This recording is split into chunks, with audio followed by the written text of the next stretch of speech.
வணக்கம் சொந்தங்களே, அண்டேஸ் கிச்சனிலிருந்து உங்கள் அம்மா சசிரேகா சுந்தர். இன்றைக்கி நம்ம கிச்சனில் பார்த்தீங்கன்னா ஒரு ஸ்நாக்ஸ் ஐட்டம் தான் செஞ்சு காட்ட போகிறேன்.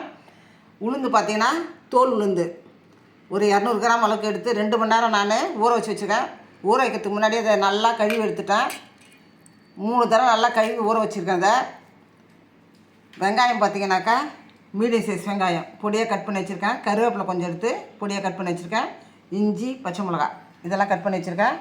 2 டீஸ்பூன் பார்த்தீங்கன்னாக்கா அரிசி மாவு. இப்போ உளுந்தை பார்த்தீங்கன்னாக்கா மிக்ஸி ஜாரில் போட்டு நம்ம அரைச்சி எடுத்துன்னு தான் அப்படியே புழிஞ்சு தான் போடணும். தோலெலாம் எடுக்கூடாது. இதை தோலோடு நம்ம சாப்பிடும்போது தான் இதில் ஸ்ட்ரென்த் அதிகம். அதனால் நம்ம தோலை எடுத்துகிட்டு நம்ம இந்த போண்டா செய்யக்கூடாது. தோலோடவே நம்ம அரைச்சி எடுத்து வந்து இந்த போண்டா செய்யணும். பார்த்தீங்கன்னா கருப்பு உளுந்து போண்டான்னு சொல்லலாம், இதை இல்லைன்னா தோல் உளுந்து போண்டான்னு சொல்லலாம். தண்ணி இல்லாத நல்லா அரைச்சி எடுத்துன்னு வந்துடுறேன். இதை நான்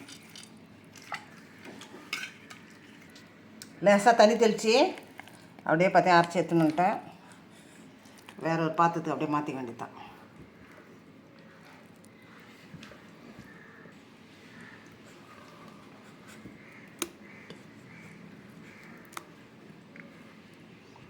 கருப்பு உளுந்தில் பார்த்தீங்கன்னாக்கா நம்ம வடை செய்யலாம், இந்த மாதிரி போண்டா செய்யலாம்.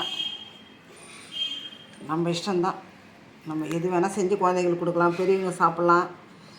இந்த தோல் உளுந்தில் செய்யும்போது அவ்வளோ ஆரோக்கியம்.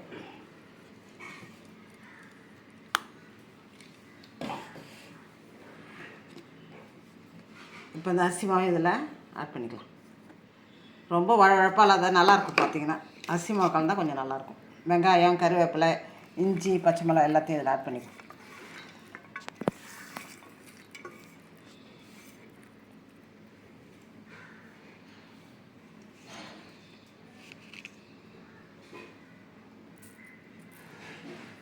தேவையான அளவுக்கு உப்பு சேர்த்துக்குவோம்.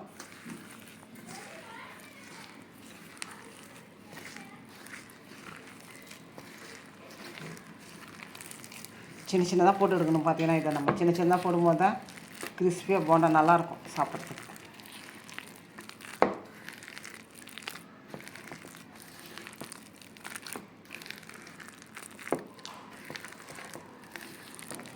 இப்போ உப்புலாம் சரியாக இருக்கானே நீங்கள் உப்பு பதம் பார்த்துக்க வேண்டியதான்.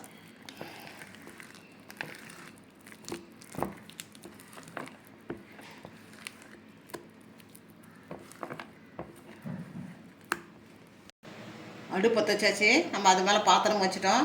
அதில் எண்ணெய் ஊற்றியாச்சு. எண்ணெய் நல்லா காஞ்சது நம்ம இந்த போண்டாவை போட்டு எடுக்க வேண்டியது தான். குழந்தைங்களுக்கு பார்த்தீங்கன்னா ஸ்கூல் விட்டு வந்தால் ஈவினிங் ஸ்நாக்ஸாகவும் இதை கொடுக்கலாம்.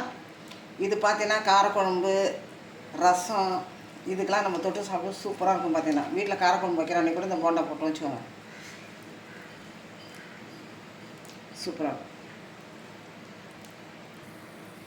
இனிமேல் பார்த்தீங்கன்னா சின்ன சின்ன போட்டு எடுக்க வேண்டியது தான்.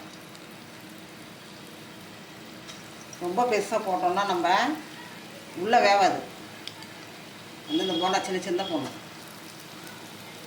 அப்போ தான் கிறிஸ்பியாக இருக்கும், டேஸ்ட்டாக இருக்கும். பார்த்தீங்கன்னா உள்ளே வெந்து மீடியம் ஃப்ளேமில் வச்சே நீங்கள் வேக வைங்க.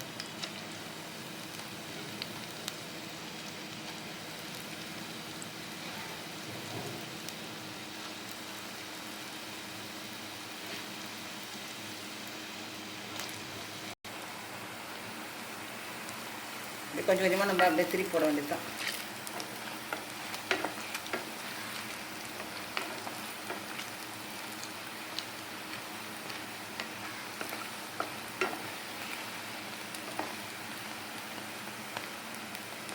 இப்படி ஒரு 2 நிமிஷம் ஆகும். போண்டா பார்த்தீங்கன்னா நல்லா சேர்ந்துருச்சு. இப்போ நம்ம எடுத்துட வேண்டியது தான்.